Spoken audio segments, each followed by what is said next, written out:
Good evening, and welcome to another episode of the Prince Hall Think Tank, a monthly conversation amongst Prince Hall Freemasons where we discuss topics relative to craft masonry. My name is Brother Antonio Caffey, and I'm a very proud past master of St. Mark's Lodge number 7, located in Columbus, Ohio, where Worshipful Brother Robeson serves as Worshipful Master.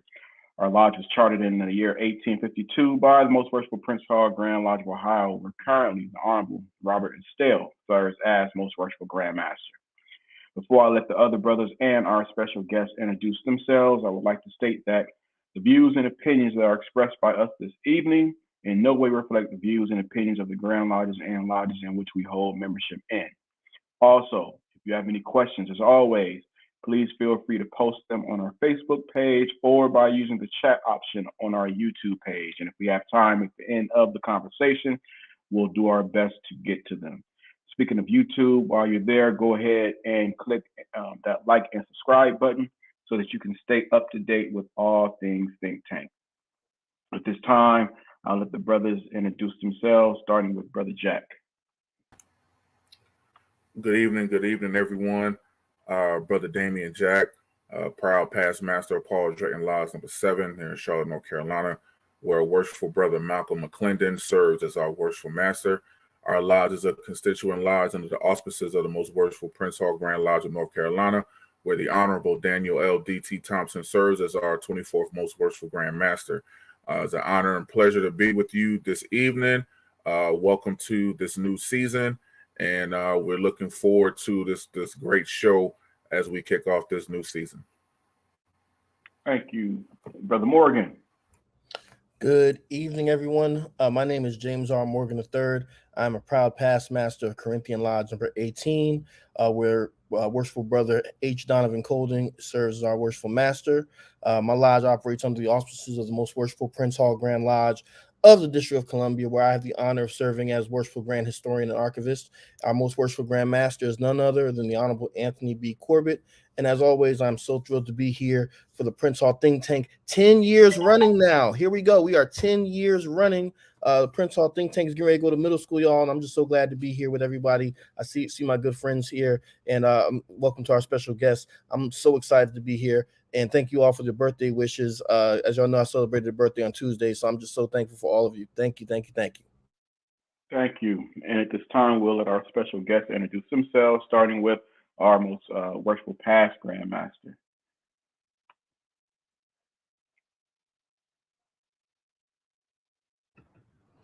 Thank you so very much. I am Dr. Gregory Robeson Smith, and I'm the 55th Grand Master of the Most Worshipful Prince Hall Grand Lodge of the state of New York. I am a member of Boy Lodge number 1, the oldest lodge in Prince Hall Masonry, organized in 1812. And it's a pleasure for me to be here. Thank you, past Grand Master. And our and I serve under the auspices of the Most Worshipful Grand Master Gregory Robeson Smith Jr. Brilliant segue, and we didn't even practice that, good brother. At this time, Most Worshipful, if you could introduce yourself, please. Good evening, everyone. My name is Most Worshipful Gregory Robeson Smith Jr., 59th Grand Master of the Most Worshipful Prince Hall Grand Lodge of the state of New York. It's definitely an honor and a pleasure to be with you, prestigious brothers, this evening. I appreciate that, Most Worshipful. So tonight, as we begin this new season of the Think Tank, we wanted to explore the concept of Masonic legacies, fathers and sons that have joined the craft, and that special bond that they make, that that fraternal relation builds and creates. So with us tonight, we have two brothers that not only illustrates the passing on of a Masonic heritage, but also the passing on of a heritage of leadership. Most worshipful brothers, again, thank you for joining us this evening. I think we can start out first with past Grandmaster Smith, if I may. If you can just tell us like your Masonic journey or your Masonic story. How did you come about joining the craft, and then as you progressed on within acquiring various leadership positions within the craft. Hmm. Well, I represent the fourth generation of Prince Hall Masons, going back to Cyrus Bustle, who he and Absalom Jones and Richard Allen formed the first chartered Prince Hall Lodge in Pennsylvania. Cyrus Bustle was part of the Free African movement, and he was an activist coming down through the generations and generations. My I had my grandfather on both sides of our family. My immediate grandfathers were Prince Hall Masons.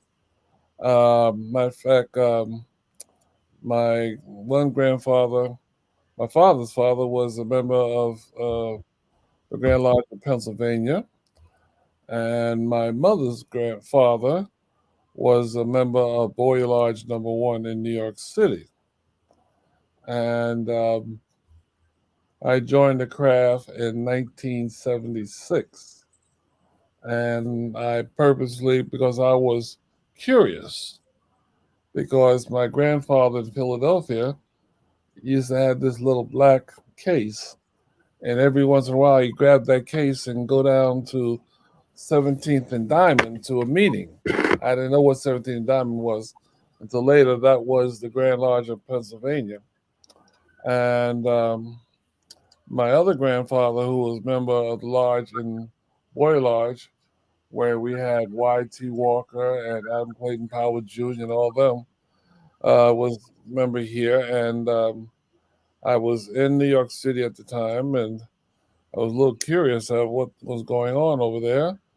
I happened to be a Greek, graduate of Livingstone College, and I have a doctor's degree in higher education, a doctor of theology, MBA, and another master's.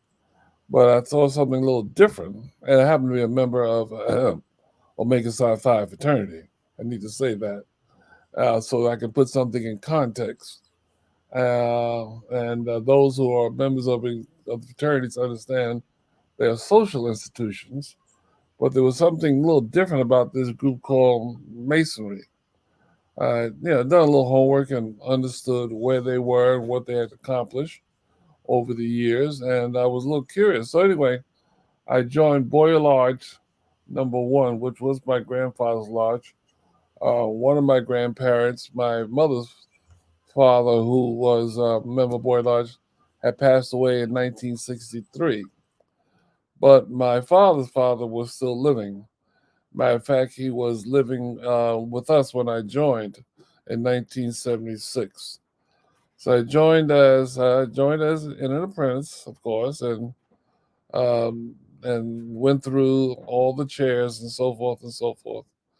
And I was master by circumstance, I guess some other things, in 1980. And I was so excited about that my 1981, my father's father presented me in my lodge. I saw the picture with my past master's apron. I was working in corporate world for that period of time, etc., and go forward. I then became kind of involved in the aspects of Prince Hall Masonry in New York. We have an organization called Prince Hall Temple Associates. I became president of the First Masonic District Association, which was made up of all the lodges. We have 7 districts at the time. We formerly had 9 districts, which included Nova Scotia and Barbados. So anyway, be that as it may, I went through that. Still involved in my corporate life, and I became district deputy grand master. I should say this: I was first because I was in advertising and public relations at the time. I had a worshipful brother appointment, and I worked for that then Grand Master Bill Richardson doing the PR for the lodge. And I got a little more interest. It became a Shriner and so forth and so forth. And then I ran for District Deputy Grand Master. And what else did I do? I was treasurer of the corporation, and became junior grand warden, and the rest is history. Mm-hmm. Thank you, Pastor Grand. So, most worshipful, how did, with I guess 4 generations and now 5, how did that get passed on to you? Because I always find it fascinating when the history of the craft just runs so deep within someone's family. So how did that get passed down to you? Well, it was during that. I know you're supposed to start laughing when I tell this story. I had the experience when my father and my brother my father used to bring us to to picnics, to a lot of family events that was being held with regards to lodge events and district events.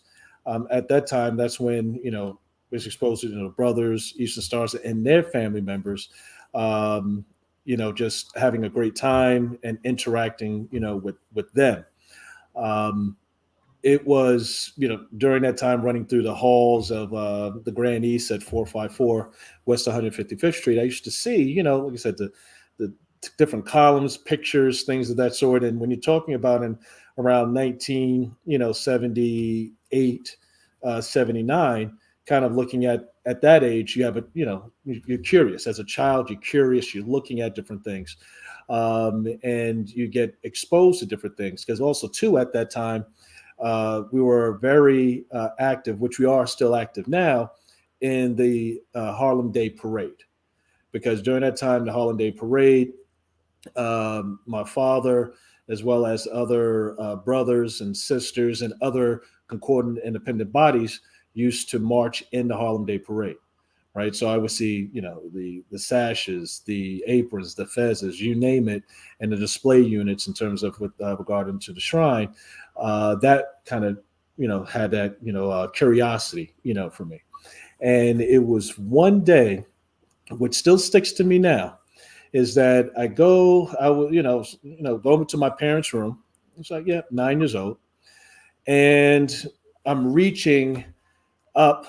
Really was looking for some change on my father's little not night, it was a nightstand. Yeah, exactly. That's where that money went. Well, wait, hold on. I didn't get to take that money, but maybe that was the second time. Anyway, I'm reaching up, trying to get the little change, and then it was I felt a book. It was 2 books actually.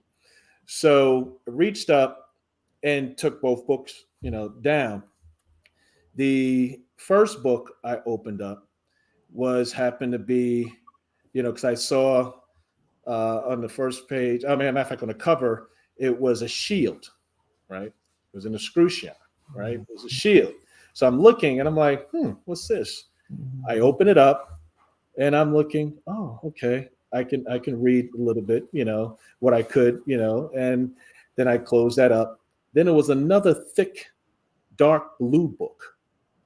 And that thick, dark blue book, I open it up and I'm like, wait a minute. What is this? I can't read this. What language is this in? So while I'm there with the book open, my father walks into the bedroom, yells at me, and said, "What are you doing?"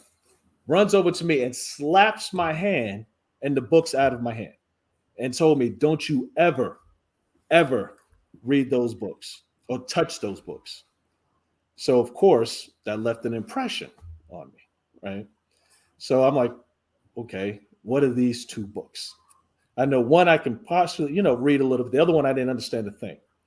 So that was from that piece there, that situation, as well as for the brothers who may be young. Mm-hmm. One of the books, the original book, had the ritual was in signs. It wasn't even in shorthand. I don't know if any of you ever seen Brother Morgan. Have you seen one of the old ritual books? So in DC, ours is still kind of like that. Well, I mean, this was all the signs. I mean, okay. And the other one, of course, is in a little shorthand. Go ahead. So what happened is that being exposed in those two different fronts, that had the curiosity into, I need to explore this a little more. So that's kind of like my story. Talk about Roscoe. Oh yeah, the Roscoe as well. Because when he said that, we used to go, the property that we had up in Roscoe, New York. We had Dundas Castle, and we had over 900 plus acres. My father's like during the times used to take my brother and I up there every year, to go to those campgrounds. They had, how we had the pool, and actually we slept in the castle a few times. So when you're talking about the exposure of, seeing all different parts, of what, the services and all the funds, the fund of, with, other Master Masons, children, the kids growing up. And to tell you a little bit more too, down the line, it was a brother that I kind of grew up with. That was his father was a past master in the craft. We ended up going to college together at Morehouse and actually ended up pledging together as line brothers. When you're talking about the connection in terms of the family piece, being in terms of the friendship, the family growing up and being a cohesive unit, a lot of those things we used to do, and that's how I was exposed to growing up. So I think one thing I want to say, it's easy to join an organization. I think the question is, why do you stay a member? And I tell all the young brothers, I said that when I was a grandmaster, I say it now. I said, what is special about that? I said, it was two things. And you know some of my background, and I served with President Clinton in a senior level position and so forth, so on. Is that three things. One, you meet on the square, right? Meet on the level, and you part upon the square. And what does that mean? And I think that means no matter what your station and place in life is, are or was, we're all one. And we can get back to that later as to where we are now with that. And the other piece was, where were you made a Mason? I could talk about this publicly. Can I, Brother Morgan? Where were you made a Mason? In my heart. And if you really understand what those two mean, you understand why I'm still in the craft. And I think we've lost that. And the other thing is I always remember the obligation on the third degree where you made the commitment to family. All right? And finally, I won't get into it, is the charge to the officers, the final charge on the installation. If you get into those things, and that's what's kept me in Masonry. Because as I go to the Holy Book, what keeps me steadfast, immovable, I go back to those four elements, which has kept me steadfast and immovable and still involved in the craft. And we can discuss that if you want to later. I received everything you said, Dr. Smith. I just want to acknowledge that for those who don't realize or who may not be aware that the state of New York, y'all have a castle in your real estate portfolio. For those who don't know in other jurisdictions, but definitely agree with everything that you said. But I just want to make sure we highlight that because I know some folks may be confused when your son mentioned having a castle. But yeah, I think it's the only American castle I think in existence, if I'm not mistaken, right? In the jurisdiction of New York owns that. Yeah, it's a national landmark. Wow. The legend is that it was built by a guy named Dundas for his wife, who was a little strange. He imported the marble and so forth from Italy and built this, probably worth now, $10 or $15 million. He built it, and they were living in Pennsylvania, He built it, and she died, never lived in there. So the legend is that she, at night, when you're in the castle, she floats through the castle, her spirit and so forth. And when he was younger, we used to tell him that better watch it because she's coming through and is going to touch you at night. The legend is So you can see how with hazing and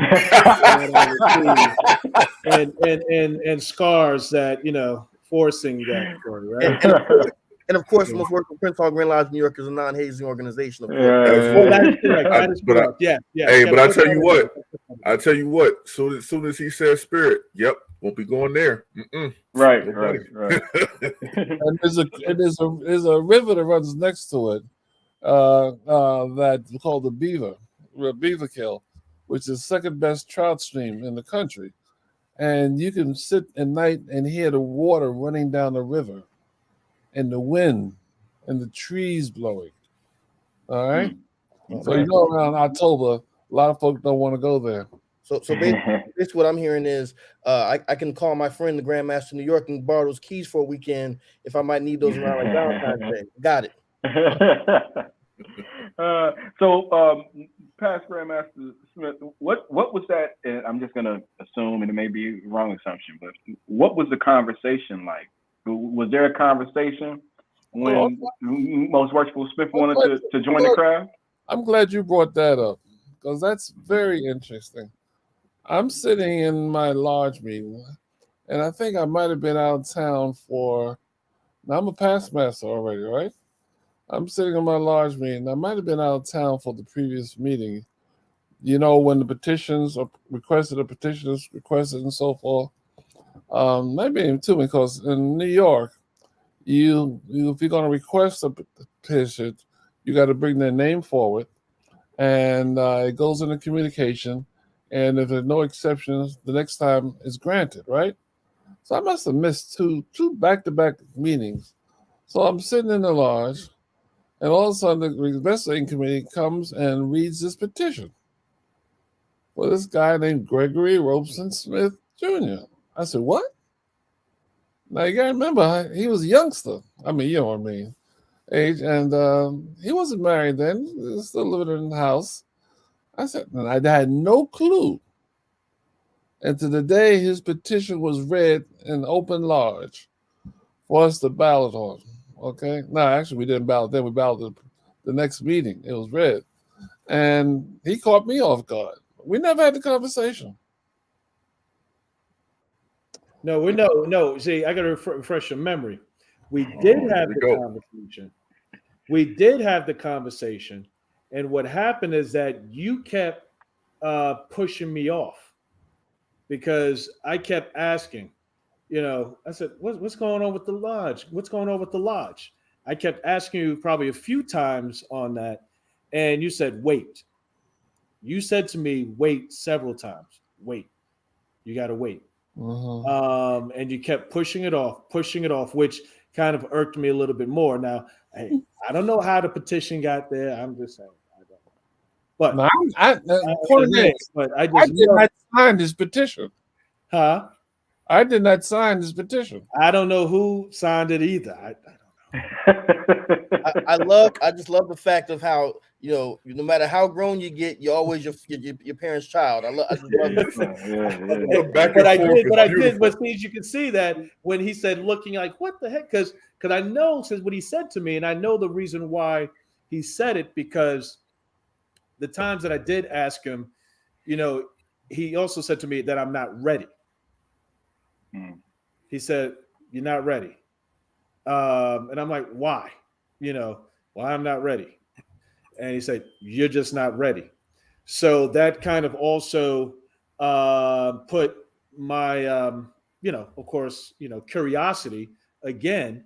I see my great grandfather's tireless sword that he had plastered up, and I'm like, what's going on? So he, like I said, he made me wait for a reason, and told me no for a reason, which also I kind of use that same thought process when I have, friends of mine or people that I know who wants to join Masonry, because we have to be how do I say, practice, in terms of understanding first and foremost who we bring in to our organization, because it shouldn't be a numbers game in terms of who we bring in. It's a matter of, do we feel that this person is a worthy brother that could, be open, enhance, and move forward. So I know the reason why he did that. That he kind of put me in that place.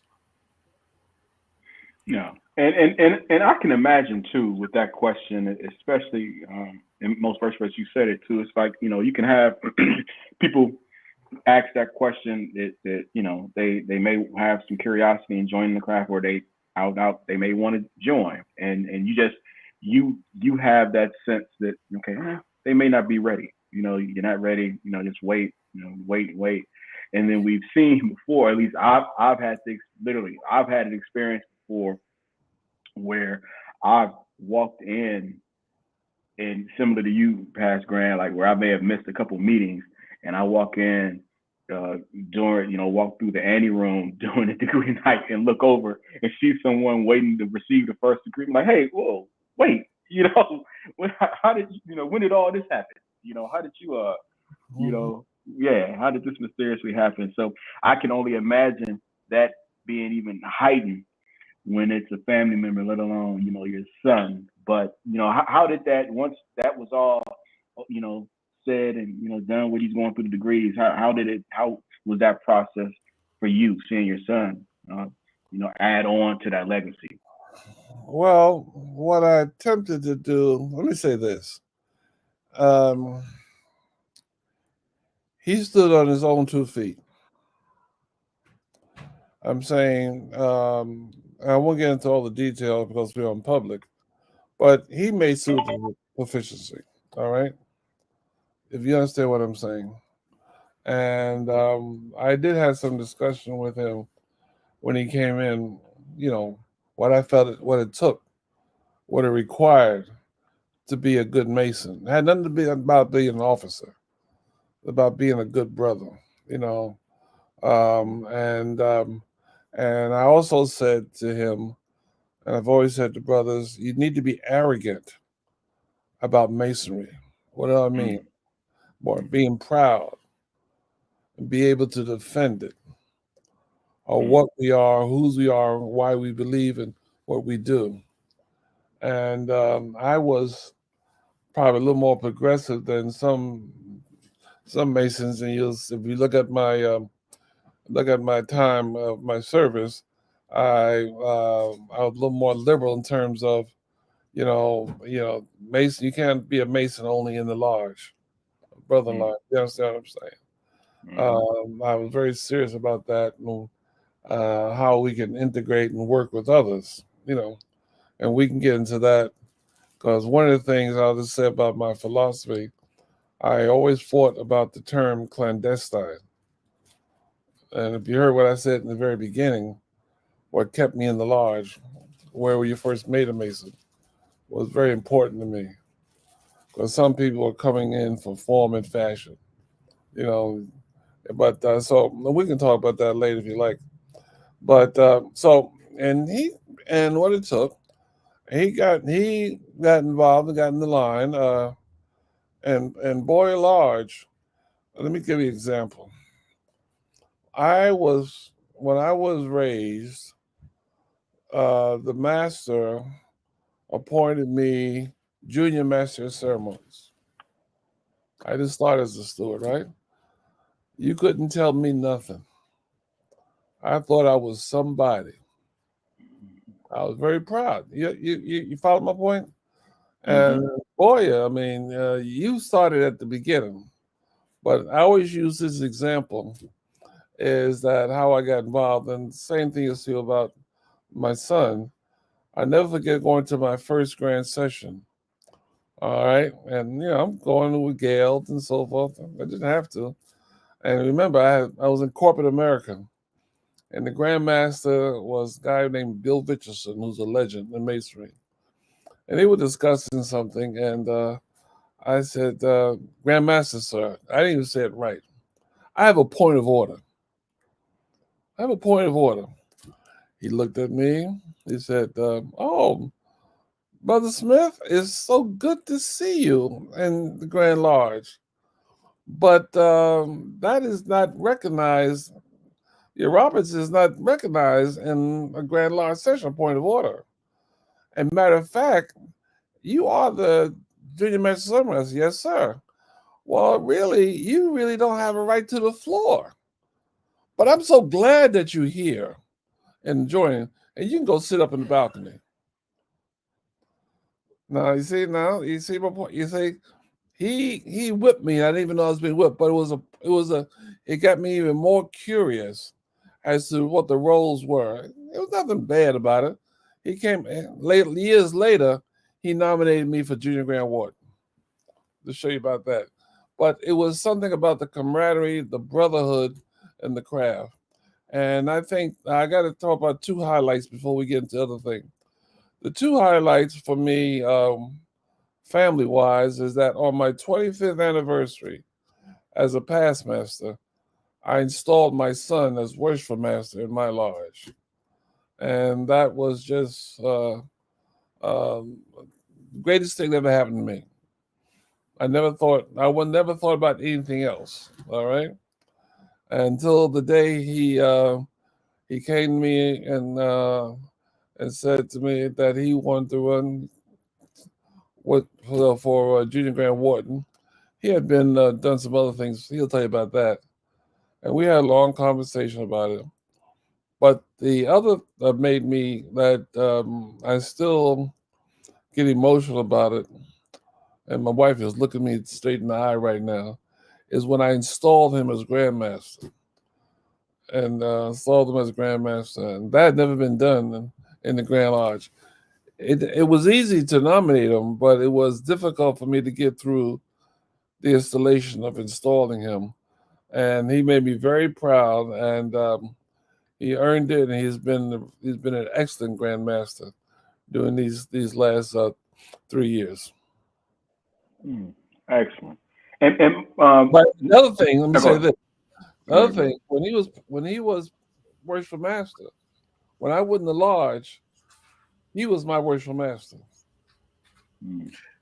And we can tell you a story about a situation between myself and him when I was worshipful master.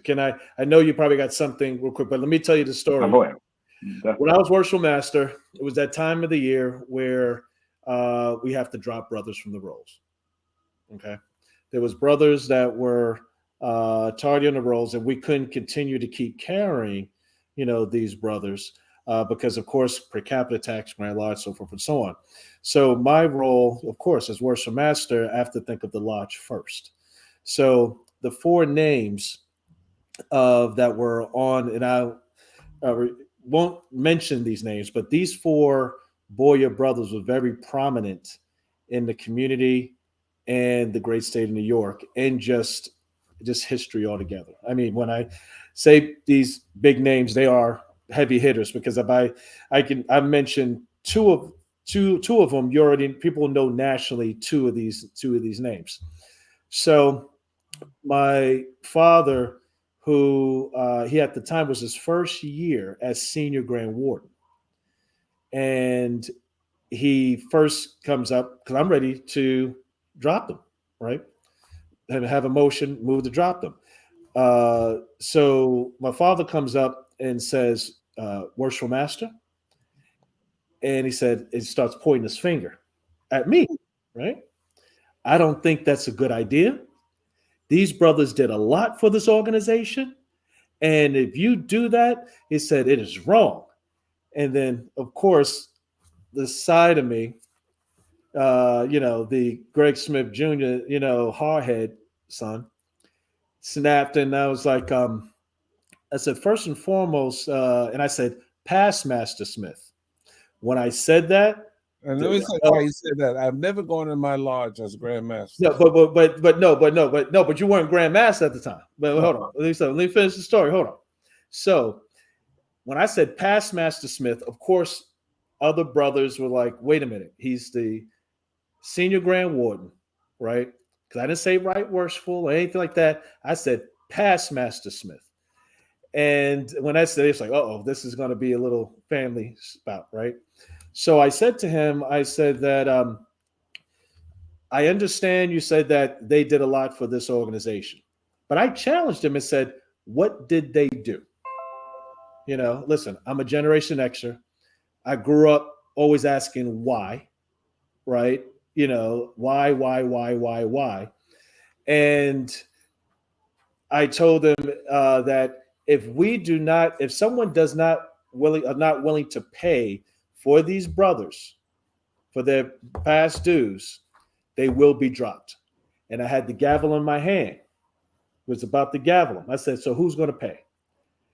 So my father, as well as a few other past masters, got some money together and end up paying for those four brothers. And that at that point, that with some of the members in the lodge that, you know, kind of, and let's be open about this and transparent, that they thought that because he's my father, you know, that I'm going to listen to him and do what he wants. But I said, no, I was elected worshipful master of Boyer Lodge number 1, and I have a job to do. The lodge comes first, and I have to do the business accordingly. And I said, that was my responsibility, and that's what the brothers voted for me to do. And then at that point forward, there was a number of brothers that had newfound respect for me because they didn't think that what was going to happen. But it did happen. And then after that, some people said that it was probably going to be, how should I say, little testy at Thanksgiving. At Thanksgiving, but at the same time, I knew that I had a job to do. So that's the story from that. No, that and I can only imagine. Yeah, I can only imagine how that went. The conversation afterwards, or what took place. You know, even most worshipful, sir. Like what? I guess again, you know, you join the craft. You know, and you serve as worshipful master, and now you know as grand master. What did it mean for you to like have this? To be a part of that legacy? Like when did it hit you right away that, you know, I have generations upon generations of members that are part of my family? Like I'm truly a part of a lineage when it comes to Freemasonry. To be honest, it didn't really hit me, or it didn't, you know, I didn't feel that it's like, wow, I'm part of something great. Because I guess because when I was younger and as a child, it's that I always, and like I said, in terms of the curiosity joining the organization, but the pure essence of what our organization is to be in terms of brotherhood, you know, to help one another. That was kind of like, you know, in terms of my mindset. I never thought about it in terms of lineage, royalty. I started learning, you know, I kind of knew about it, but it just never hit me. I was like, oh, okay, you know, great grandpa, you know, did this, and great, and trust me, it was definitely a lot of information. It was great to know, but I knew that, to be honest with you, that was something that they did, and I know that they did great work. You know, of course, you know, my grandfather, great grandfather, and my father, it just instilled in me to do good work as well. So, and the reason why I say this when you're talking about lineage and things of that sort, how I operate, just to tell you who I am as a person, is that everyone in my jurisdiction, you know, I tell them that even though I'm, you know, most worshipful Gregory, I'm the Grand Master, most worshipful Gregory Smith Junior Grand Master, I'm not going to be Grand Master forever. I prefer you to call me Greg.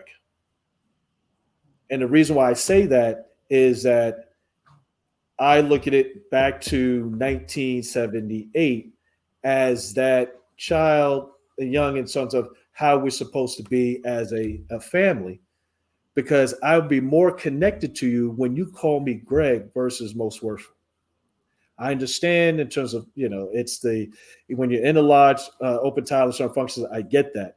But everyone, mostly everyone, listen, I said mostly, like 99% of the people in the jurisdiction, my jurisdiction, New York, when they see me outside the lodge or walking down or anything like that, they said, "Hey, Greg," and I turn around, "Hey, what's going on?" Because that's how you connect. Because we all meet on the level, right? We're all brothers and sisters. Because Freemasonry say in terms of chapters, everything just under the Prince Hall umbrella is just supposed to help us become better people, to be 1% better than we were yesterday, because that we can take to the outside of those tile rooms. Because the thing is that that's really who we are or who we strive to be. So me, I look at things that I don't care about titles. I really don't, because that's not the reason why I joined this organization. So to kind of answer your question, Kath, it's almost where that in terms of lineage, yeah, I have it there and I know it's there. Am I excited or great for it? It is, but it's really something that I look at it, okay, information I can pull, because that's just who I am. I just want to kind of grab a piece of that. And part of that with me was that's one of the reasons I never went into my lodge as Grand Master, because I'm a Master Mason first. And I'm going as one worshipful master. The other thing that as Grand Master, folk didn't understand me, is that I couldn't stand people standing up. The Grand Master, raise. I said, "Don't raise the lodge for me. I stand for Jesus." "Oh, no, don't raise it. No. We meet on the level. I hold this administrative position that I am the titular head to give you guidance and direction and brotherhood and counseling as God has given me the ability to do. That's what, I want you to feel comfortable enough that you can call me brother. Because again, I go back to the charge, right, to the officers. And I think the one thing that held the craft together long before our generation was that spirit of brotherhood and camaraderie and love for each other, rather than where we have drifted at some point, over the last several years. And I think that I'm so proud that, let me say this, my son is his own person. People used to say that, say to him, he hadn't said it yet, "Oh, we know your father's going to run the Grand Lodge. Oh, no. I purposely don't go in and out of his office. You can count on one hand. He is the Grand Master. He's his own person. I'm not, I don't try to influence him behind the scenes. If he has a question, he'll come and ask me. I'll give him an answer if I can. I'll show him where he can get it. But I'm so proud that he's been his own person and he has learned, on the way. Let me say one other thing. He did ask me a question once that he came out of being worshipful master. He said to me, "Well, Dad, everybody wants a position. What am I going to do now? I'm a past master. What am I going to do now?" And I gave him two answers. I said, one, you're going to learn the Constitution and bylaws, and you're going to know the essence of what the articles are, the essence of them, because sometimes we can be too stringent as we deal with each other, right? And the other thing, I put him under tutelage. I don't know if you guys are too young to remember Solomon Wallace, who had been Grand Master for 13, 14 years, who was one of my mentors, who installed me as Worshipful Master. Now, how you like that one? I said, learn everything that he knows. So he became Past Grandmaster Wallace's assistant CCFC, and learn. You learn. You can't just jump into learn, and you learn how to be a better brother than you were. Whereas there were people running around. Everybody wanted to be a district deputy grandmaster. Everybody wanted to wear the purple and gold. My son, and I'm just saying it. I'm not being prejudicial. He didn't do that. He didn't do that. He really worked hard to learn and find out what it's all about. And he'll tell you what his motto is. Let him tell you. Yeah, my motto in my jurisdiction is one family, one jurisdiction. When I say one family, instead of FAMILY, it's PHAMILY. That's my motto. But just to add in terms of Most Worshipful Past Grandmaster Solomon Wallace, when I did work for him immediately when I came out from from Worshipful Master, working for him a CCFC, he actually I think was working for about 7-8 years, which I used to be in his office at least twice to 3 times a week, talking to him, learning things that you can't find in a book, right? Because that's another thing too that we don't do enough of. Going to our senior members in our various lodges, chapters, to learn from them that you can't find in the book. Now, in terms of the position of Junior Grand Warden, he told you the part that I came to him and talked to him about it.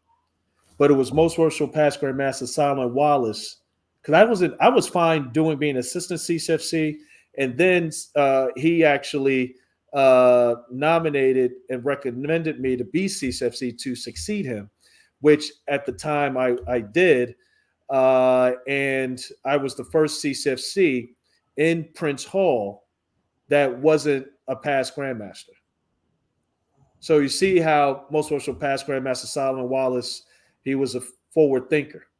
He basically put me in a position that usually was set aside for a past Grandmaster, but he felt that I was able to handle the position. So I love him, respect him for that, because he's also was one of my mentors as well. And he's the one that said to me, we're sitting in the office, and he says, hey, Greg, did you ever think about running for Junior Grand Warden? And I'm like, no. Didn't even think about it. I said, no. I said, Saul, no, not at all. And he said, are you sure? And I'm like, no. So we still had that same conversation for an additional 2 years because he kept asking me. He kept asking me. So I asked him, I said, well, and I said, Saul, you asked me if I should, why do you think, why are you asking me that question? And he said to me that this organization needs to kind of move in a different direction. And I think that you should consider it. And now he saw something in me that I didn't see. And I ended up going to my father. That's when I approached my father and I said to him, I said, hey, Dad, Saul, says, thinks I should run for Junior Grand Warden. What's your thoughts? And that's when I asked my father's thoughts. And my father said this to me. He said that think about it, if that's something that you want to do. But he did say that I don't want you to experience the stuff that I experienced. Because listen, a father is always going to protect his son, right?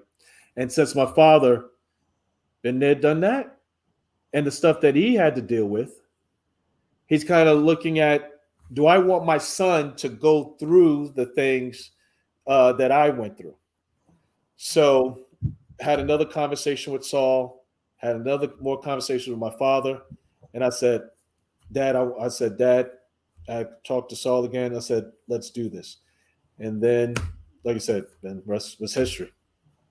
So, I think about, this conversation that we're having. It's a beautiful conversation. One of the things that I want to say, first of all, to, past Grandmaster Smith, that mentality of those who who would think that, or who would even say that, because most worshipful is the Grand Master, that ultimately you would be the one running the Grand Lodge. That's what that type of mentality is. What I like to call a ruffian mentality.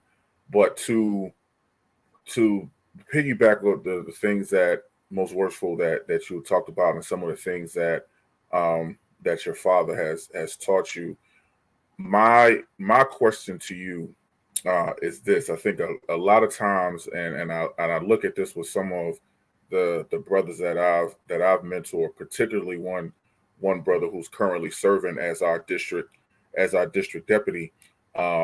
He has a tendency to tell me things that that I've said to him, that I've taught him, things that I've forgotten that I even said to him. So what are some of the jewels that your father has given you along the way, on this journey, even on the road to becoming worshipful master, and to becoming grandmaster, and to past Grandmaster Smith? My question to you, once he's done, is, I believe even without the title, you're both leaders. You're leaders in your own right. Being a doctor, being a pastor of the church. So, what are some of the things that you have learned, from your son, that that you take to that you carry with you along the way? Now, the things that, Damien, just to make sure I understand the question, things that I learned that my father instilled in me in terms of some of the, as well, one of the things that comes to mind was that be your own man, be your own person. That's one. The second is that he said to me, still to me, because I try to save the world. I'm that type. He always says, you're your mother's child. And a lot of people always say that, that you can't please everyone, because the rule of, and my father, served in, many in the private sector, on definitely senior levels in terms of executive levels, that you can't, when you manage people or anything, or in any leadership position, you're going to set yourself up for failure if you try to please everyone, right? And he said that to me. Also, he kind of, I learned from him too, when he says that it can be lonely at the top in a leadership role. To kind of, he said, be prepared that the journey that you take, not everyone is going to take the journey with you or be there with you. You have to be able to take each step with one step at a time, but also have your certain people around you that have your best interest. And then he also said to me that if you need anything from me, that you can always ask me. I will always be there to support you. So it was almost the same thought process that when we talked earlier prior to the show, when he was teaching me how to swim, right? That he would put me in the middle of the pool, and I had to tread water while he was swimming towards the end.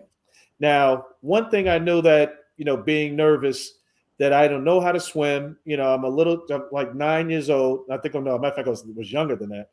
That I'm trying to tread water, and one of the things that, even though I was scared, I knew one thing, is that my father wasn't going to let me drown. So it's that same mindset that I have, is knowing that, and this is for anyone, when you're you always have that one person that's not going to let, or maybe several people that's not going to let you fail. They'll be there to support you. So those things that I've kind of that I've learned from my father, but it's so many other things I've learned from him as well, on how he handles certain things. But I know that we're different people. We may do some things similar, but we are different people. But those are the things that I can say that I learned from my father. Magnificent. Well, I can say this, that my son has more patience than I do. All right. Having spent those years in corporate life,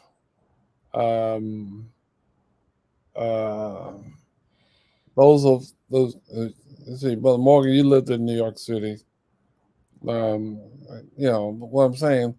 Whereas when we're saying we're going to we're sitting on 125th Street, and we're going to go to Central Park.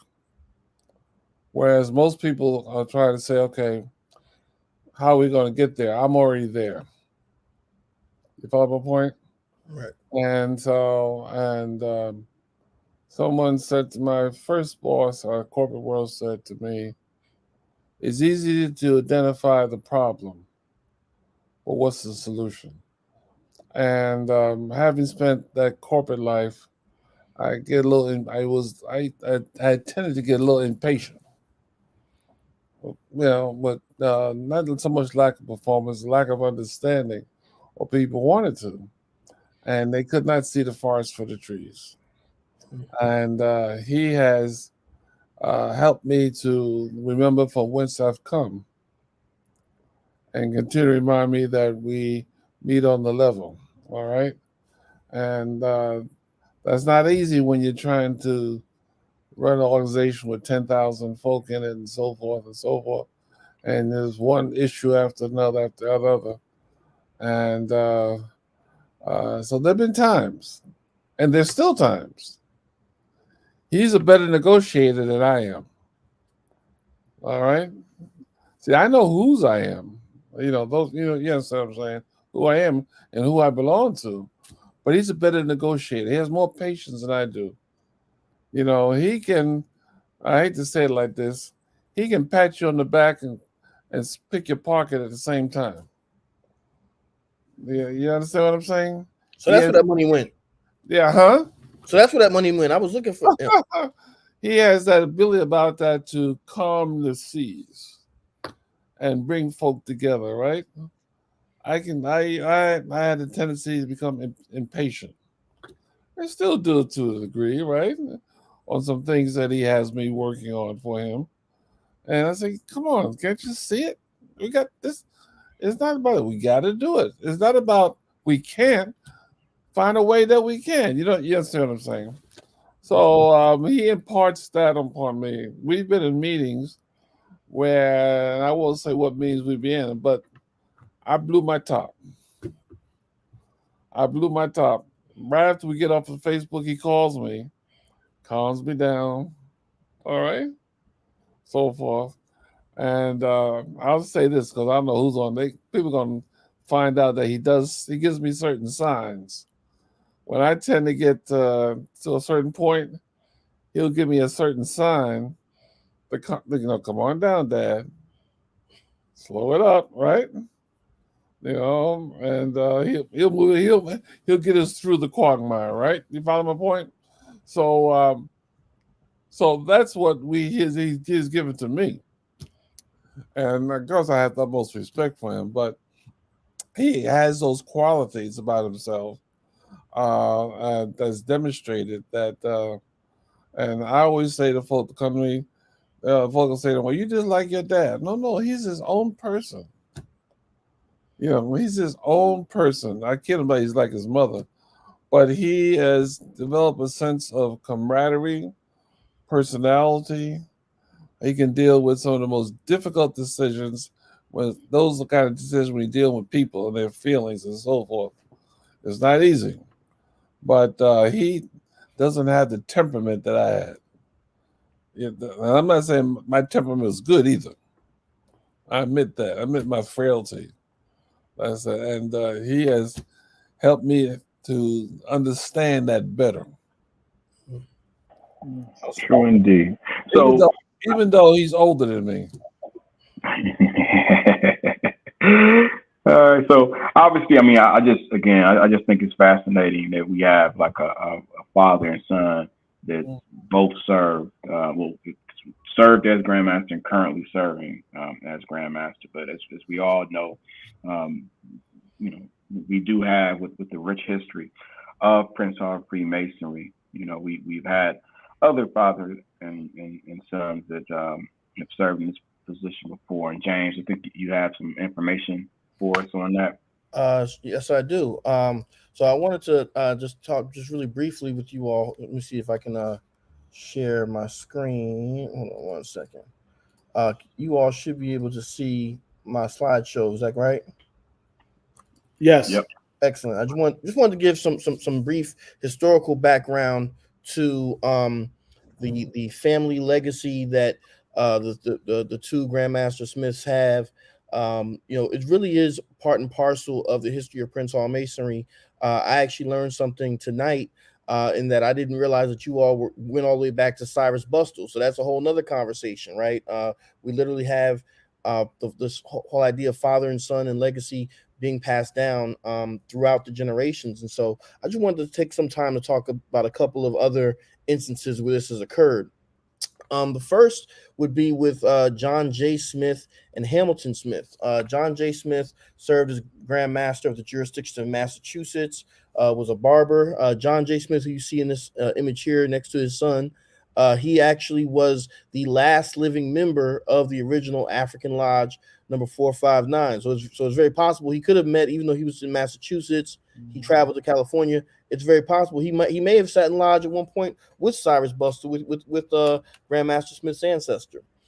His son, Hamilton Smith, who you see here pictured, is also served as Grandmaster, but was Grandmaster of my home base, the jurisdiction of the District of Columbia, and he was actually a noted photographer, and so he actually had this image taken at his photography studio. One note that I'll add before I move on was that we thanks to Brother Alton Roundtree, we actually were able to locate a long letter where Hamilton Smith talked about his father's Masonic history and whatnot. So that was something I thought was really interesting. And when I see this picture, I always think to myself, I hope that our two Grandmaster Smiths, maybe we can get y'all to reenact this or something at some point. But I think that's wonderful.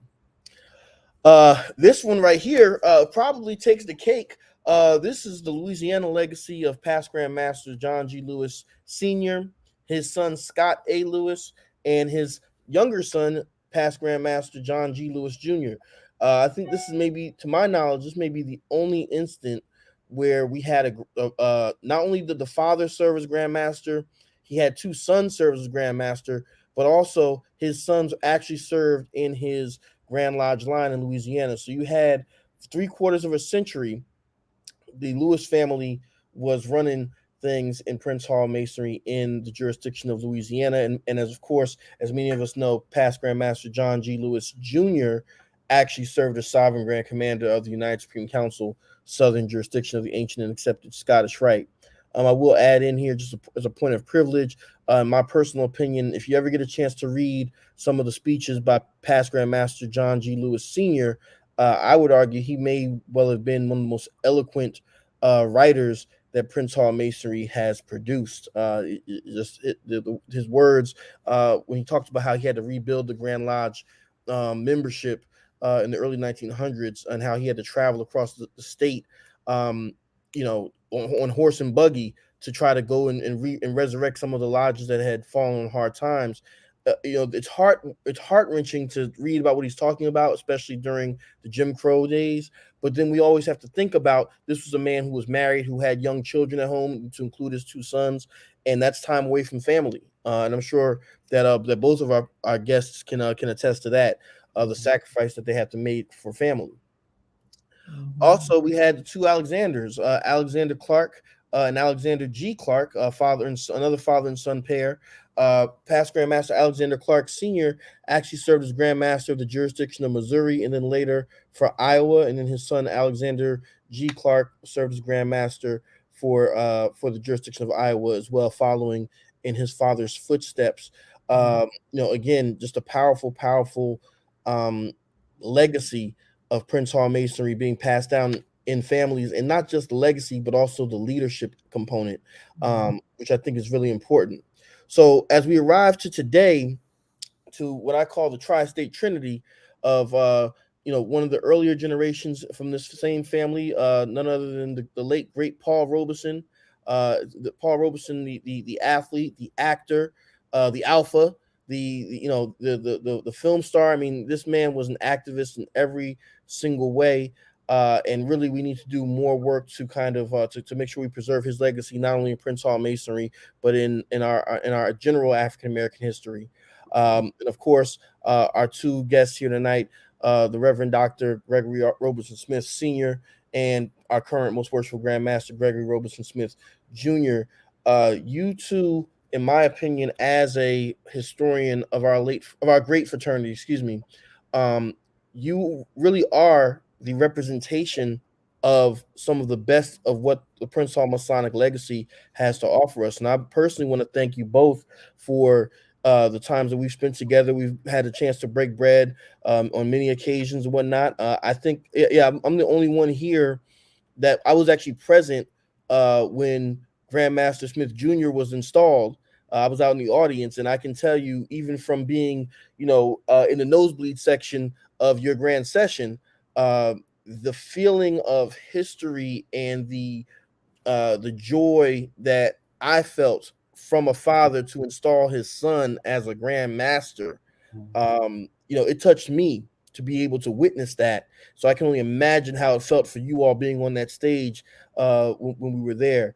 But I just wanted to share just a little bit of tidbit of history with you all, in case you weren't aware that what you all are doing is actually something that I always talk about, which is carrying on tradition. One of my favorite poets, Nasir Jones, he has a song called Carry On Tradition, where he says, when they crown you and you rise up to your position, you carry on tradition. When they knight you and it's time to fight, don't go to war, don't petition, carry on tradition. And it's clear to me, and I think it's clear to all the Prince Hall think tank universe out there, that the Smith family is carrying on the great tradition of Prince Hall Masonic leadership in the state of New York. So for that, we thank you. Brother James, thank you. Very wonderful. I didn't know all those names. But that's one thing. My uncle was not a Mason. His brother was. Oh, really? My grandfather, Paul Robeson. Let me tell you why. Okay. Because there was a time, you got to remember who kind of ran the craft. There was a time when Masons didn't want to get their aprons dirty. Mm-hmm.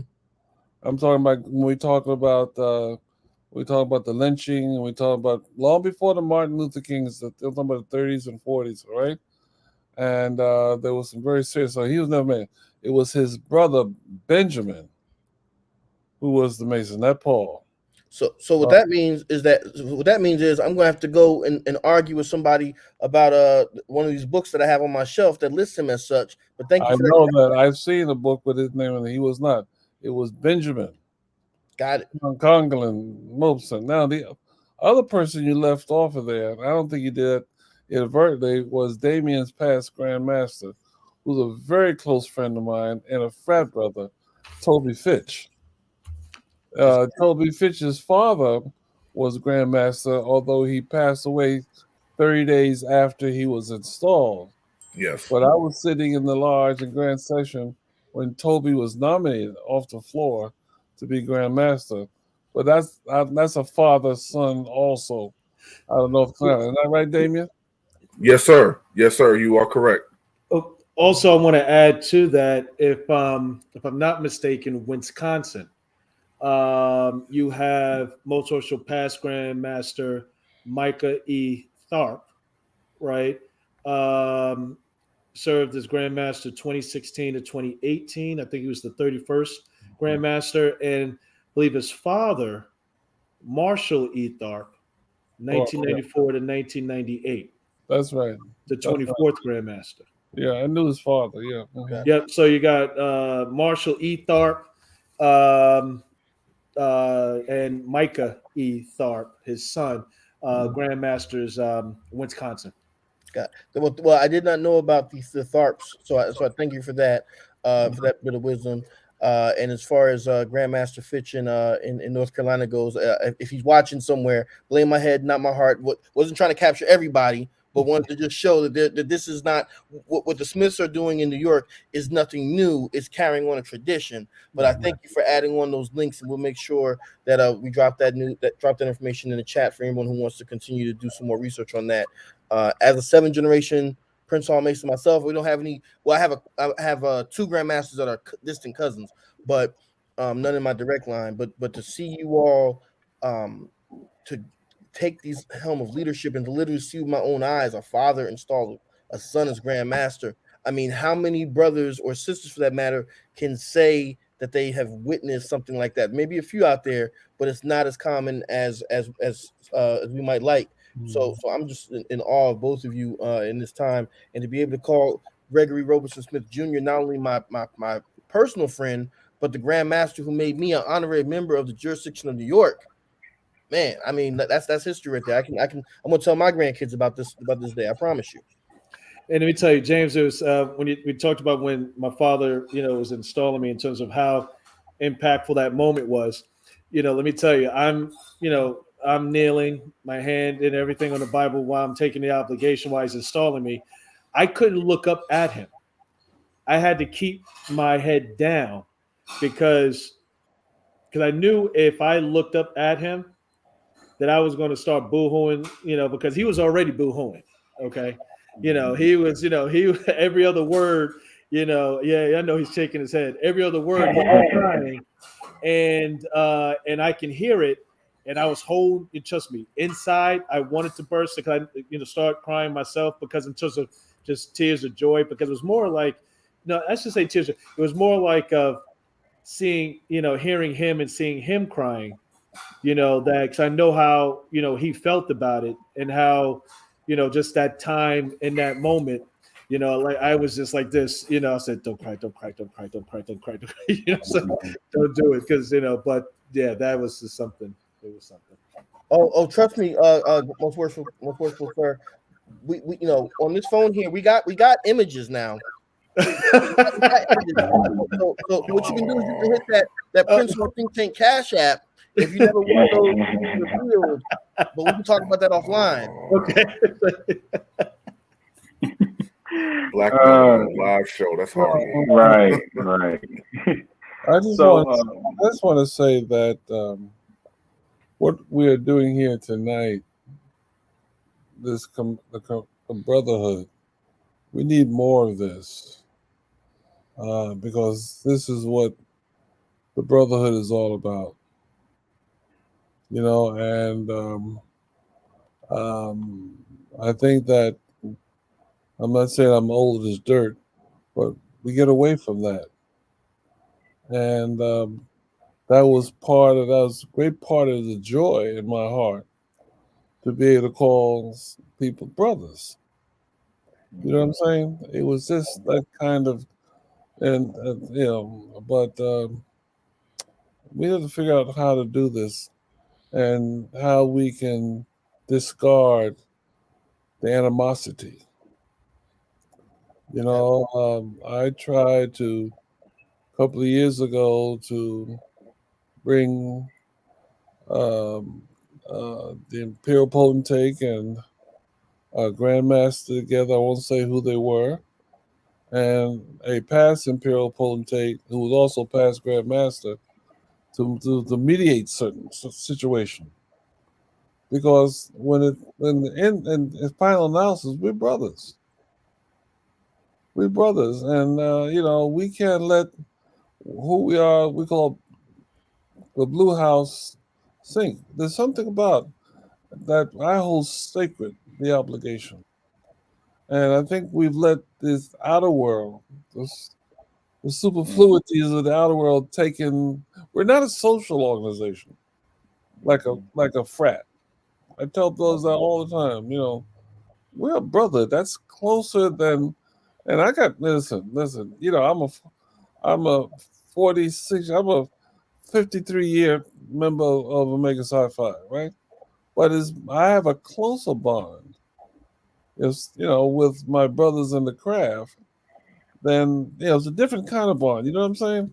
So when you say, "Where were you first made a Mason?" in my heart, that's important to me. And I'm gonna say something that I know if whoever's in the think tank is listening would like to challenge me on it, what it means to be a Mason, right? And when I say my heart, because some of the things that my son will tell you that I debated on is that this thing about clandestine Mason. Does it say that Antioch Grand Lodge, he's a better Mason? He's not a Mason than I am? The same person that goes to church, who's a deacon in my church, you know what I'm saying? Are they not and I am? I know you're gonna say, well, yeah, we had a charter, charter competent jurisdiction, da. Right? You know the whole story, right? But what makes you who you are? Who we are, what we believe in. Forget about all the other stuff. I know I'm getting old and something. My son tells me all the But time. the thing about that, but also when you talk about, listen, in terms of why do we join this organization, right? And when I say join the organization, I'm just talking about the Prince Hall family as a whole. We're Right. talking about Master Masons, Eastern Stars, you name it, just going through. Mm-hmm. The key is that, and like I said that in the beginning of the show, is that to be 1% better than we were yesterday, right? Yep. Because that's the thing is that we, listen, we're never going to be the smooth Asher. We're all rough. That's just what it's going to be. But the thing is that the question you have to ask, and I say brothers, sisters, because I know there's sisters too on this think tank, and brothers, everyone, is that are we trying to continue to try to be better? Are we going to, love, and listen, it's like saying love, and hair grease, but are we going to help one another? Are we going to be better when we take obligations and we do degrees works and all these houses? Are we just memorizing and just regurgitating it, or are we going to try to live it? And that's the problem, because I don't think people are living it, or at least try to live it, because we're all not perfect. We're all not perfect, but the key is that how do we continue to be better? Right. And that's how we should look at it. So, most worshipful Greg Smith Jr., you may be your mother's child, but you definitely are your father's son, because you both are just answering questions that some of our folks are asking in the chat. Okay. Haven't even asked them. But I want to reel it back in just for a quick second, because our chatters are going crazy. They're just loving this display of not only brotherhood, but of the brotherhood expanding beyond the generations. Speaking of sisters, Sister Christine Hackett out in California wants to know to Dr. Smith. She's asking, is there a possibility that your career in the lodge, meaning Boyer Lodge, was heavily influenced by your family's legacy and your work in hierarchical organizational structures? So essentially, can you talk to us, Past Grand, about the role that Boyer Lodge, number one, has played for you in your Masonic career? Well, let me give you one example. I did not know about Cyrus Bustle, for example, until I happened to be reading Henry Davis's book, Negro Freemason. You know the book I'm talking about, right? Yes, sir. It's out of print, right? And if you go in and look in there, it talks about Philadelphia, and you look at the charter members. Of course, I knew about Bustle, right? But I think that being Boyer helped me to be what I'm going to say. And I say it like lovingly. So I'm going to use a term that people may take it a different way. Helped me to be arrogant about who I am and proud of who I am. Does that make sense? And the proud of who I am is asserted. As I said, now, we come from a family. I don't need to get into the family, but you know the family we come from. But it helped me to better understand who I am in the context of where we are. And the question is, if I can understand that context, what am I doing, as what my son said, to make it 1% better? And that helped me a lot in my corporate life. Because when I came through corporate America, there were very few of us at the level that I was at. You see what I'm saying? Absolutely. So help me to understand how I can, not reach. I don't like the expression reaching down. How I can help pull somebody up and help them to be successful and teach and help them be successful in their careers. Does that make sense? Yes, sir. Help them move through the process. And I think Moya being the oldest continuous lodge in Prince Hall Mason, the da, and to be proud of that helped me to understand that I should be proud of more than being a Robeson, but being a black man in a very difficult situation. Does that make sense? Absolutely. Okay. My brothers, okay, are you all still able to see and hear me? My computer's frozen on my side. I just want to make sure. Am I still coming through? Yeah, we can hear you. Yep, we can Yeah, hear we you. can hear you. Okay, so the visual is frozen. I'm gonna kick it over to brother Jack because I think there's a question that he wants to make sure gets answered. Brother Jack, can you see the question? Yeah, yes, I can. So, the question is, and it actually comes from my wife. She says the younger generation seems to be less curious about the order and the craft. Do you have any suggestions on how we can become more creative with connecting and to make sure that we have new members? It seems like all jurisdictions, are having that same challenges, right? And it goes back to, we're talking about Generation X, baby boomers, Generation X, millennials, and Gen Zs. The question, comes is that um, making a conscious effort in terms of being better, having better communication with the senior members to the younger members, right? For myself, like I said, in terms of my motto, one family, one jurisdiction. Now, part of it also too is that bridging the gap between the baby boomers to the Gen Zs. Some of the things that I have done is that I had a bridge building summit. And the first start with that bridge building summit, I invited a lot of the senior members who happen to be baby boomers, the Generation Xers like myself, and the millennials. I don't think we have Gen Zs in our organization. And we had this bridge building summit to discuss what are the issues in terms of our communications, right? Why are we not speaking the same language? But of course, is that out of this bridge building summit, we have found that you have a lot of the senior members, the baby boomers are, traditionalists, said, hey, we have to follow these particular steps.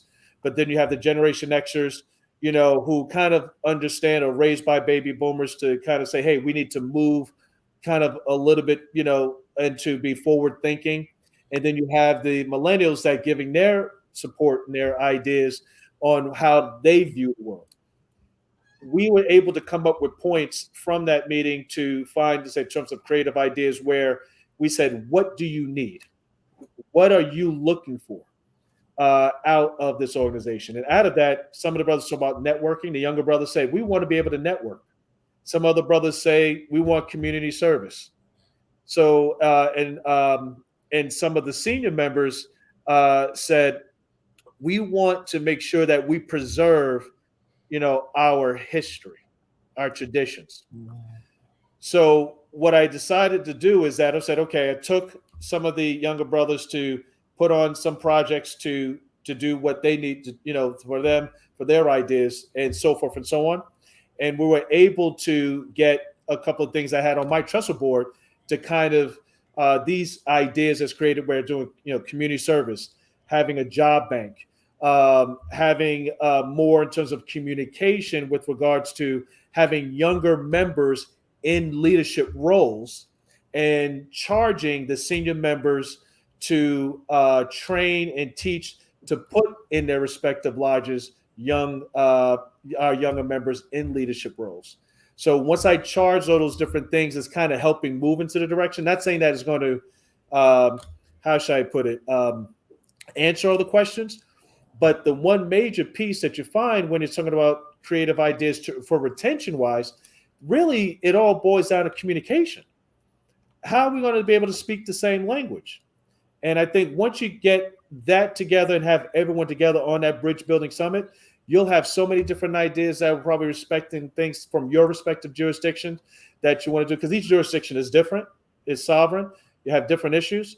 But that one piece of that bridge building summit, having the senior members and the younger members and everyone together to have that conversation, because listen, we all know that the younger members are a lifeline, and if the senior members do not decide to say, let me relinquish some of my power and let me take a mentor, like say mentorship, because jobs do it now. Let me take a young brother under my wing to train him, to teach him the same way as Most Worshipful Past Grandmaster Solomon Wallace did, to help me get to where I am. And I think that's how we move the organization forward. I hope that answered at least some of the part of the question. So. Absolutely. Thank you so much. Thank you. We got one more question coming in from Bradford Hogue from Ohio. He asked, what does Masonry mean to us as men today? And I'm going to kind of tailor that a little bit and say, what should Masonry mean to us as men today? Dad, you want to answer that one? Well, I think the kind of hitchhiking on what Gran was saying a few minutes ago is the ability to communicate, the methodology of communicating in dialogue and having colloquies together. Because if you don't understand what the ethos of Masonry is, and it's difficult to translate that into a meaningful relationship today. What am I saying? I say to my peers, we don't have to be silent. We don't have to be locked up in the closet. And we don't have to immortalize things, think that you can't do this, you can't do that. It's not about can'ts. It's about how we can do it. That's what he meant. And we're not a secret society. For example, I'm going to get back to his question. There's a whole thing about closing the great light when somebody comes in who's not a member of the craft. If you close it, what does it mean? Do they know why it's open up on what it's open up on? Are you giving away some great secrets or something? You see what I'm saying? The thing that we have to understand is that is what we stand for, and translate that into a language that is meaningful today. Not the way you translated it 50, 60 years ago, but by actions, by deeds, by looking outside of the box and looking for those who have not had opportunity. I say Masonry is somewhat like trying to convert people to know the Lord. All right? You can't know the Lord unless you know the teachings of the Lord and what it means. You see what I'm saying? It's not do as I say, or you must march in this order, you must do that. No. I think that to me today is that we are men. We use the expression, we make good men better men. And I think my son has mentioned it. If we can make ourselves, if we can help to make a person 1% better, whatever better means, in the context of that person than they were before they came a Mason, then we've achieved a lot. You see, it's not about the dances and the raffles and all those things. It's about the communication, what it means to be a brother. You follow me? And I think that I'm stronger today than I was. And the most difficult thing is that for some of us to remember that there are some weak persons. But a person can be weak in knowing the Lord, right? How do you strengthen them? You don't throw them aside. Sometimes you got to just listen. Listen. You don't have to regurgitate what's in the listen and what it means to be who we are. And that will strengthen the guy. I'll say one last thing is that I had opportunities to suspend many a brother who had some social problems, family problems. That And Bill Richards used to say, that's you always had that authority. Is that helping him? Wouldn't it be better to try to find some counseling for that brother? Some intermediary, you see what I'm saying? We could do all that authoritarian kinds of moves.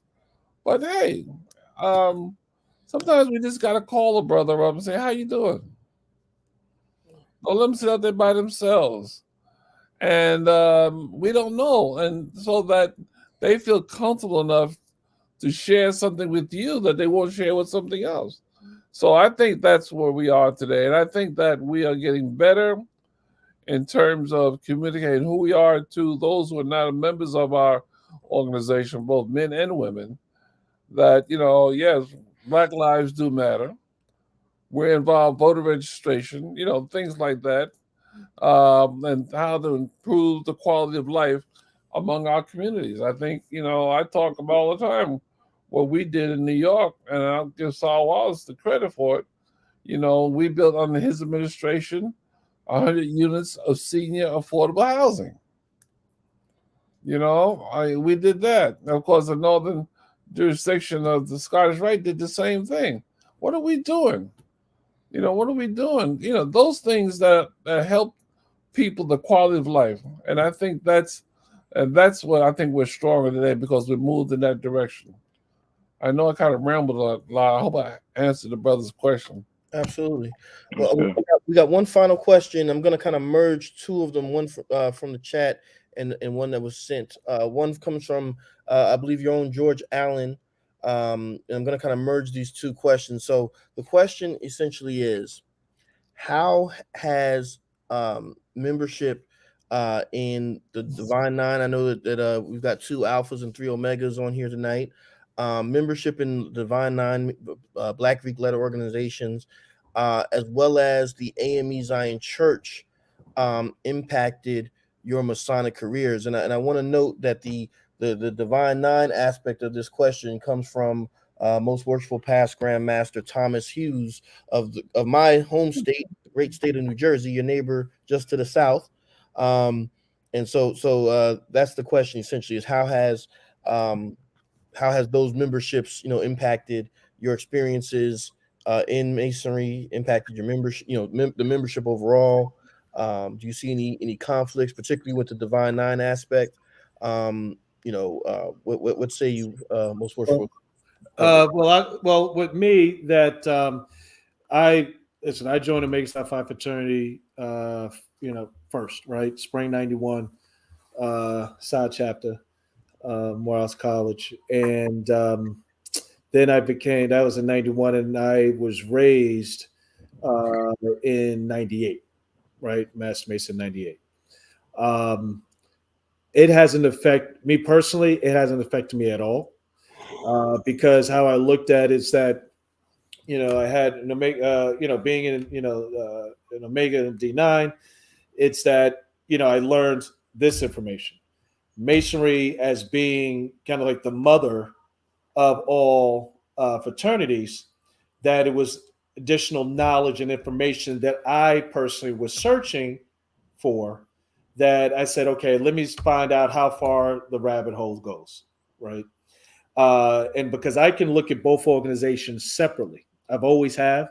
And I know that a lot of times that lines tend to be blurred, because we have some members, we have members that try to merge the two together in certain aspects, and which to me personally, you can't, it's like, how do you go to the foundation and try to change the foundation or something that evolved from it, right?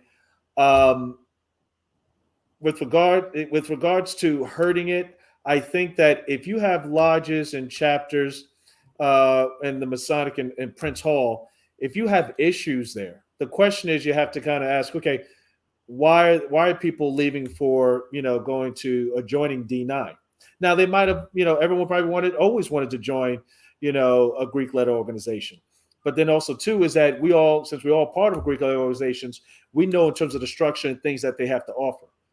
The problem is that, are we offering those things,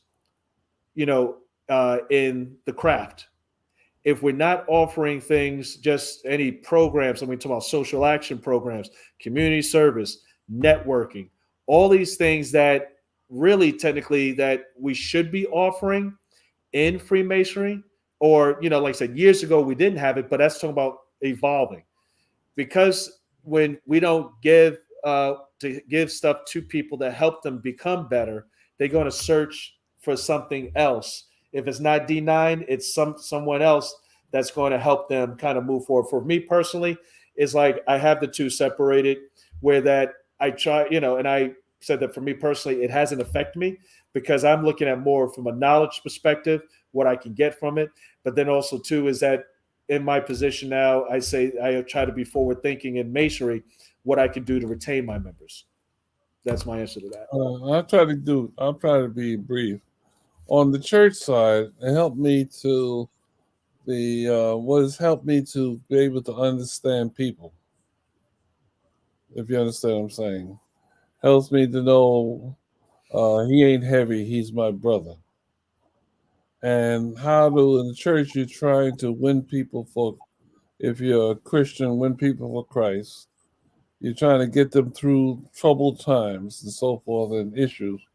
And I think that that has helped me a lot. And I think that we have the principle of the faith that's important to being a Mason. I think we've got to the point where we kind of dilute it and we don't refer to it, because the scriptures of which God govern us in all aspects of Masonry, which are particular to a particular house, are very important. And I think that gives you strength. So it's been positive. I think we just need, to be more of that. That's why I talked about I don't believe in closing the great light. The other thing, one thing the Divine Nine does, there's alphas will say we're the first and da da da. You know the whole bit, right? But they can come together and agree to disagree, can't they? Am I right? They come together on issues of color. I mean, it's not about who was first, who was second, who you are, what famous person. They've learned how to do that. I mean, you follow my drift. They don't get caught up in minutia anymore. What I've also I derived from them, and I can say this quasi openly, the process of, and we all, I guess I'm a little older than most of you, and some of y'all went underground, but becoming acute, what I experienced, and I know what Tommy experienced becoming an alpha. You follow me? We learned that was for that term, that day and time, but we were a different time, a different place. You follow my point? And the processes that we must institute to protect our organization, protect each other. I'm not getting into detail, but you understand what I'm saying. It's an education process, and I think that if you look back at when I served, I tried to implement some of those same things without saying it was an Omega thing or Alpha or Kappa, or Sigma thing. But it was a process which I learned how those organizations were in jeopardy because they neglected and did certain things. You follow me? And I tried to put that same kind of processes with us to get us to understand that.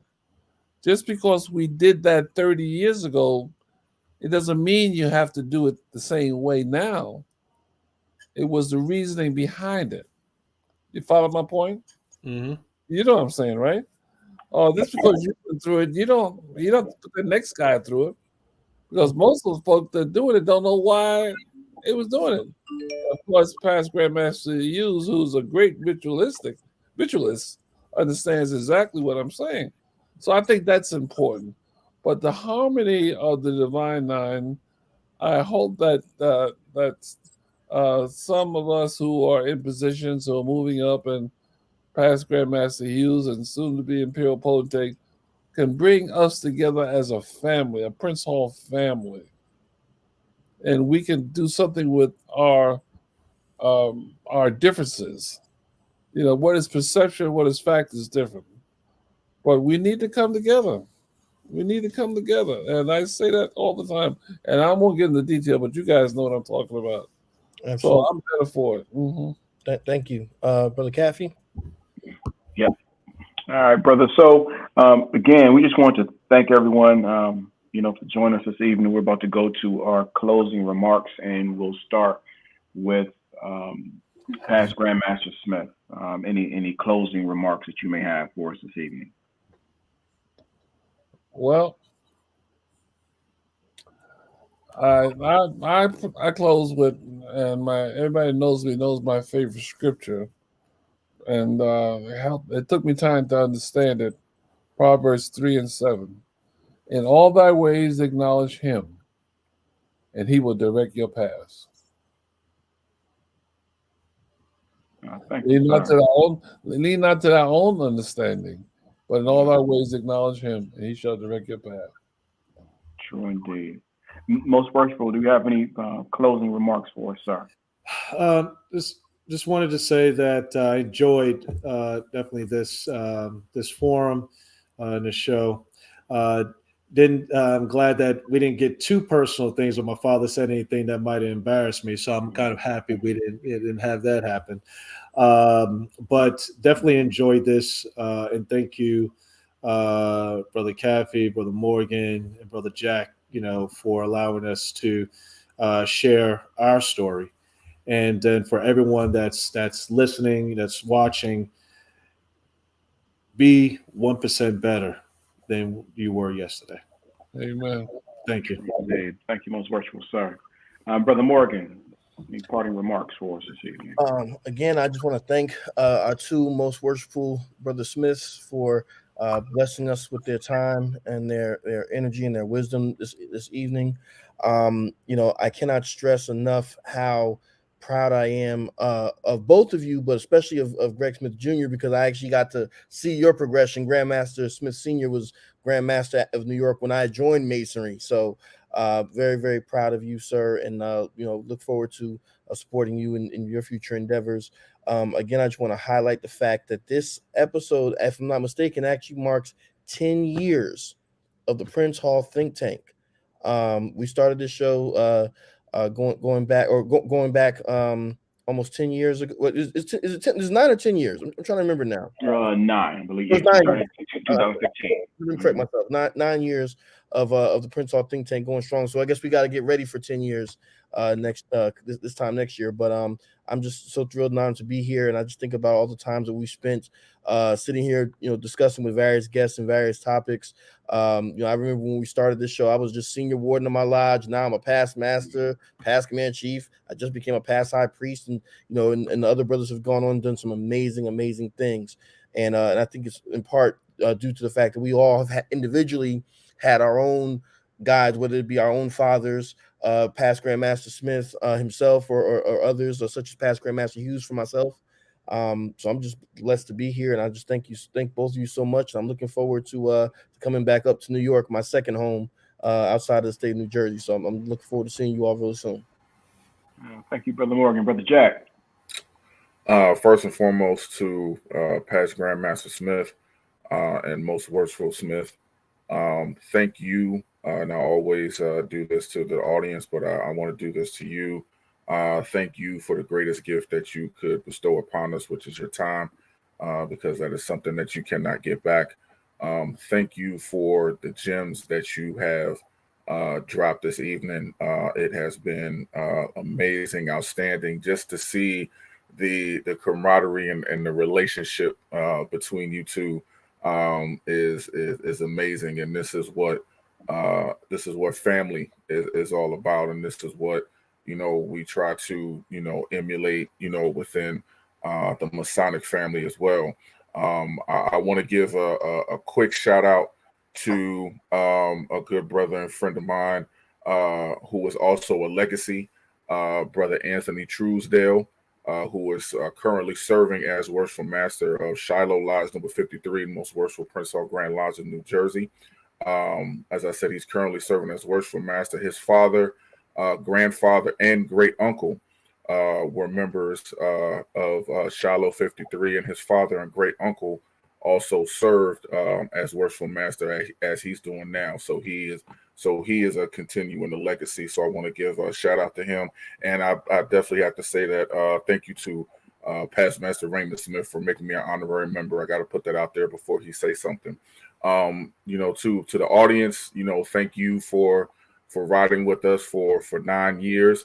Hopefully you have learned something when it comes to legacy. There's a quick story that I like to tell of a family who was caught in the blizzard for a few days. It was a strong blizzard, and they found themselves trapped in the house, and the family was running out of food. So the father said, I'm going to brave the storm, get to the grocery store so that we can have some food, and told his young son, watch over the house while I'm gone. So the father goes out and he makes his way to the store. And once he gets to the store, he stops at the front door. He brushes himself off. And as he's brushing himself off, he's hearing a pattern of little feet. And he looks down and he sees that it's his son brushing himself off. And so he picks up his son, he grabs his son frantically, and he hugs him, and he asks his son, what are you doing here? And he said, well, Dad, I wanted to come to the store with you.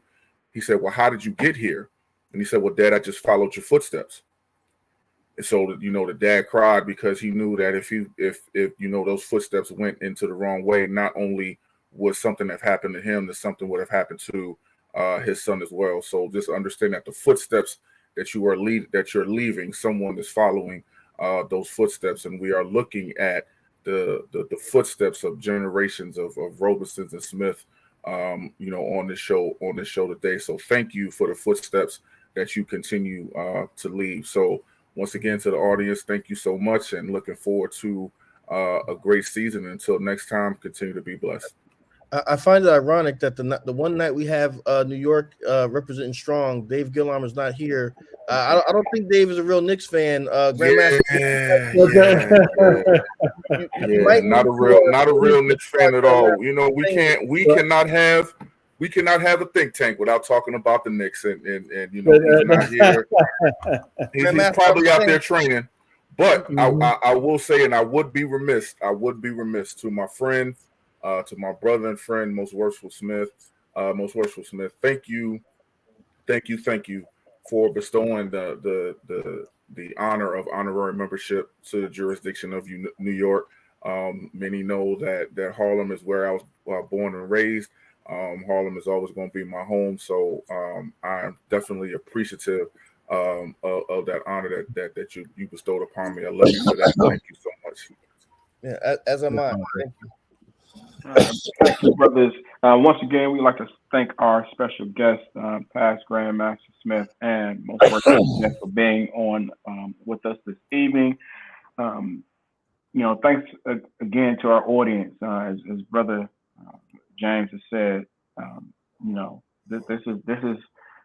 this is our 9th season, and I always tell the story that when we first started this, 9 seasons ago, it was only supposed to be one episode where we talked about the history of Prince Hall Freemasonry. We got such a great reception that night. We had a lot of technical difficulties and issues and everything, but we got a lot of great reception that night, and we decided to continue doing it. And I always tell this story. I don't want it to be forgotten either. After we got the great reception, my initial thought in developing the think tank and doing it was I was going to have a totally different panel each month that we did it. And somehow the brothers that were on at that time said, well, why don't we do it all together? And I said, you know what? That wasn't the original plan, but let's make that happen. So I'm definitely indebted to our current panelists, our the brothers that have served on our panel before, our great guests, and our terrific audience throughout these years. Thank you for allowing us each month to come in and impart some light and some wisdom to you. And his brother Jack always says, like, really just giving us the value of your time. So again, thank you for joining us tonight. We hope that you gained a little insight, and we hope you join us for future broadcasts of the Prince Hall Think Tank. Have a good evening, and remember, let's teach Masonry in our lodges. Take care. Thank you.